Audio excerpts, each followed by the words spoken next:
অ্যান্টিগায় আজকে আমার শেষ রাত। বিদায় অ্যান্টিগা বলতেই হচ্ছে। গত 8টা দিন আমরা এই দেশে ছিলাম, নানা জায়গা ঘুরে বেরিয়েছি, নানা কিছুর স্বাদ নিয়েছি খাবারের, নানা ধরনের মানুষের সঙ্গে দেখা হয়েছে, দারুণ সময় কাটিয়েছি। ওয়েস্ট ইন্ডিজের প্রতিটা দিন আমার কাছে আলাদা মনে হচ্ছে। সেন্ট ভিনসেন্টে যেমন ছিলাম, অ্যান্টিগাতেও তেমন। ওয়েস্ট ইন্ডিয়ানদের সম্পর্কে অনেক প্রশংসা করেছি, এখানকার খাবারের প্রশংসা করেছি, মানুষের কথা বলেছি, দর্শনীয় স্থানের কথা বলেছি, প্রাকৃতিক সৌন্দর্যের তো কোনো তুলনাই নেই। তারপরও অ্যান্টিগা ছেড়ে যেতে কেমন যেন খারাপ লাগছে আজকে। 8টা দিনে এই দেশের প্রতি একটা মায়া তৈরি হয়েছে, যেটা যুক্তরাষ্ট্রে হয়নি। কেন সেটা খুব বুঝে উঠতে পারছি না। আজকে শেষ দিনে আমরা গিয়েছিলাম ডেভিলস বিচ, ডেভিলস ব্রিজ নামেই সবাই চেনে। কোনো ব্রিজ নেই আসলে।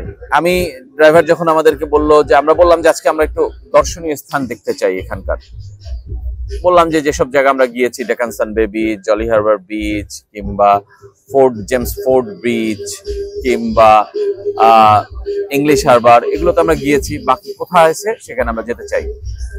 তখন সে আমাদের বলল ডেভিলস ব্রিজ। আমি সত্যি ভেবেছিলাম যে কোনো ব্রিজের দেখা পাবো, কিন্তু যে দেখি সেখানে ব্রিজের কোনো ছিটে ফোটাও নেই। আমি চারদিকে তাকাচ্ছি, ব্রিজ নেই, সমুদ্র আর সমুদ্র।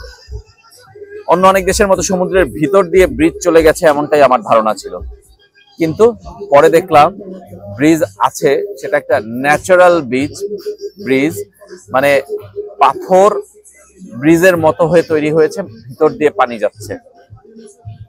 বছরের পর বছর, শতকের পর শতক, হয়তোবা 1000 বছরের বেশি সময় পর ধরে এরকম জায়গাটা এরকম, কিন্তু অবিশ্বাস্য সুন্দর।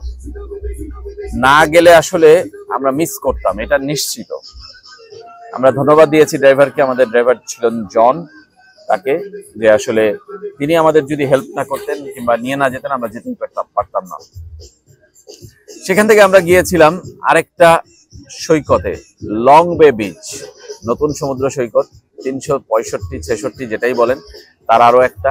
সবগুলো দেখার তো আমাদের সৌভাগ্য হবেও না, হয়ওনি। আমরা কয়েকটা দেখার সুযোগ পেয়েছি অ্যান্টিগায় এসে, কিন্তু কারো সুযোগ থাকলে অ্যান্টিগা এসে ঘুরে যাওয়া উচিত, এটা আমার মানে একদমই মনে হয়। যদিও এই অঞ্চলে আসাটা অনেক এক্সপেন্সিভ, অনেক অসুবিধাও আছে, কারণ আপনাকে হয় আমেরিকান ভিসা লাগবে, নয় ইংল্যান্ডের ভিসা লাগবে অ্যান্টিগাতে কিংবা ওয়েস্ট ইন্ডিজের কোনো দেশে আসতে হলে। উইদাউট দ্যাট ভিসা আপনি আসতে পারবেন না, কারণ সরাসরি ভিসা নেওয়ার কোনো সুযোগ আমাদের দেশে অন্তত নেই। সেই বিচারে একটু কঠিন আর এক্সপেন্সিভ তো বলছি, কারণ আসতে যে ফ্লাইট আমেরিকা কিংবা ইংল্যান্ড হয়ে এখানে আসতে, তারপরে এখানে আসলে যে অনেক বেশি এক্সপেন্সিভ এটা আমি বলবো না। পর্যটক সমৃদ্ধ দেশ, সুতরাং বুঝতেই পারছেন যে তাদের বিজনেসটাও পর্যটকদের কেন্দ্র করেই। সবার ব্যবহার, আচার আচরণ সেগুলো কিন্তু খুবই ভালো। হয়তোবা দামটা আপনার কাছে একটু বেশি মনে হতেও পারে, কিন্তু মানুষগুলোর আচরণ আপনাকে আমার মনে হয় মুগ্ধতা ছড়াবে। এবং আমরা যেটা বলছিলাম যে আজকে ডেভিলস বে বিচে যাচ্ছিলাম, ডেভিলস বিচও আছে ওখানে, কিন্তু ডেভিলস ব্রিজে আমরা যাচ্ছিলাম। তার আগে আমরা লাঞ্চ করলাম শহরেই, এই অ্যান্টিগার মেইন সেন্ট জোনস ক্যাপিটাল যেটা, সেখানেই এক টাউনের ভিতরে একটা রেস্টুরেন্টে যাওয়ার পথে হঠাৎ দেখা মিলল রাস্তার মধ্যে 5-7টা প্যান নিয়ে তাঁবু গেড়ে স্যুপ বিক্রি করছে। মানে স্যুপ মানে স্যুপ, সবই soup, vegetable soup, chicken soup, beef soup বিক্রি করছে। আমরা একদমই 3:30-4টার দিকে গিয়েছি, সুতরাং টাইম খুব একটা বেশি ছিল না, লাঞ্চের সময় শেষ। তারপরও বললো যে আছে চিকেন স্যুপ। আমি ট্রাই করতে চাইলাম, কারণ অ্যান্টিগান ফুড আমি খেতে চাই। কালকে আপনাদের জ্যামাইকান ফুডের গল্প বলেছি, আজকে অ্যান্টিগান ফুডটা খেলাম, এবং সেখানে স্যুপটা খেয়ে সত্যি অসাধারণ। অ্যান্টিগার, তাকে জিজ্ঞেস করলাম যে কোন স্যুপটা বেটার, বলে অ্যান্টিগার সব খাবার বেটার, তুমি যেটাই খাও তোমার পছন্দ হবে, পছন্দ না হওয়ার কোনো কারণ নেই। সুতরাং খেলাম এবং দারুণ টেস্ট, আপনাদেরকে বলছি।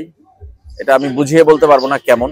এটার মধ্যে গাজর ছিল, এটার মধ্যে চিকেন ছিল, এটার মধ্যে অন্যান্য অনেকগুলো সবজি ছিল, এবং তাদের স্থানীয় কিছু ফুড ছিল, যেটা আমরা কুলি পিঠার মতো যেরকম থাকে, মিষ্টি নয়, শুধু ওই অংশটুকুই মনে হয় চিবালে একটু আঠা আঠা, কিন্তু দারুণ, আমার কাছে দারুণ লেগেছে। আমি নতুন খাবার টেস্ট করতে চাই, ট্রাই করতে চাই সব সময়। সেই বিচারে যদি বলি, সেখানে আমার ভালো লেগেছে। আরেকটা কথা বলতে চাই অ্যান্টিগা থেকে বিদায় নেওয়ার আগে, আমাদের পরবর্তী গন্তব্য বার্বাডোস। আমরা বার্বাডোসে চলে যাচ্ছি, বিশ্বকাপের ফাইনালের ভেন্যু বার্বাডোস। সেখান থেকে আরো অনেক গল্প নিশ্চয়ই আপনাদেরকে জানানোর চেষ্টা করব। তার আগে Antigua, the city of sand and beach, বুঝতেই পারছেন মিউজিকেরও বটে, মিউজিক শুনতে পাচ্ছেন। আমি একটা রেস্টুরেন্টের সামনে বসে রয়েছি, এটা একটা ওপেন স্পেস। ইন্ডিয়াতে ধাবার মতো শুনেছেন, বাংলাদেশে হাইওয়ে রেস্টুরেন্ট, এখানে এরকমই একদমই ইনস্ট্যান্ট খাবার বানিয়ে আপনাকে দিবে, পিৎজা হোক, বার্গার হোক, কিংবা শর্মা হোক, যে কোনো কিছু, ফিশ হোক। দুর্দান্ত পরিবেশ। সবাই ভালো থাকবেন। বিদায় অ্যান্টিগা।